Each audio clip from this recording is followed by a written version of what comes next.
Argentina நாட்டின் புவனஸ் Aires நகரில் வாழ்ந்த இத்தாலியர்களான Mario Jose Bergoglio, Regina Maria Sivori பெற்றோருக்கு 1936ஆம் ஆண்டு டிசம்பர் 17ஆம் நாள் பிறந்தார் ஜார்ஜ் மரிய பெர்கோலியோ. சிறுவயது முதல் இறைபக்தியில் வளர்ந்த இவர் வேதியியல் துறையில் முதுகலை பட்டம் பெற்று ஹெக்தியர் பேக்மன் ஆய்வகத்தின் உணவு பிரிவில் சில ஆண்டுகள் பணியாற்றினார். தனது 22வது வயதில் இறை அழைத்தலை உணர்ந்த இவர் 1958ஆம் ஆண்டு மார்ச் மாதம் 11ஆம் நாள் இயேசு சபையில் சேர்ந்தார்.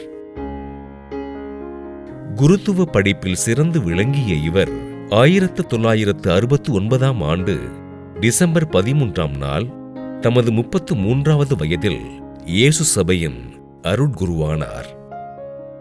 இறையியல் பேராசிரியராக தனது பணியினை தொடங்கிய அருட்தந்தை பெர்காலியோ அர்ஜென்டினா நாட்டின் இயேசு சபையின் தலைவராகவும் புனித மைக்கேல் குருத்துவ கல்லூரியின் அதிபராகவும் பணியாற்றினார்.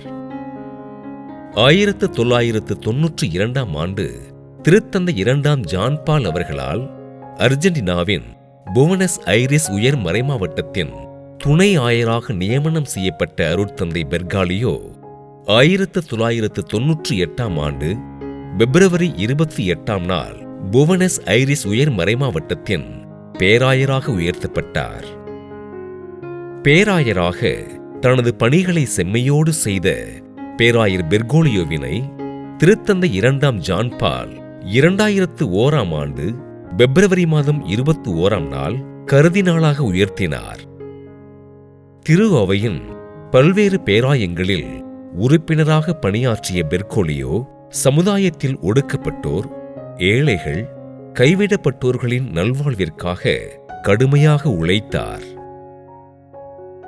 பொது பேருந்து பயணம், தனக்கான உணவை தானே சமைத்தல், எளிய அறையில் வாழ்க்கை என்று தனது வாழ்வினை எளிமையாக அமைத்துக் கொண்டு சமூக நீதிக்காகவும் அர்ஜென்டினா நாட்டின் அமைதிக்காகவும் உழைத்த கர்தினால் பெர்கோலியோ 2013ஆம் ஆண்டு மார்ச் மாதம் 13ஆம் நாள் ரோமன் கத்தோலிக்க திரு அவையின் 266வது திருத்தந்தையாக தேர்ந்தெடுக்கப்பட்டார்.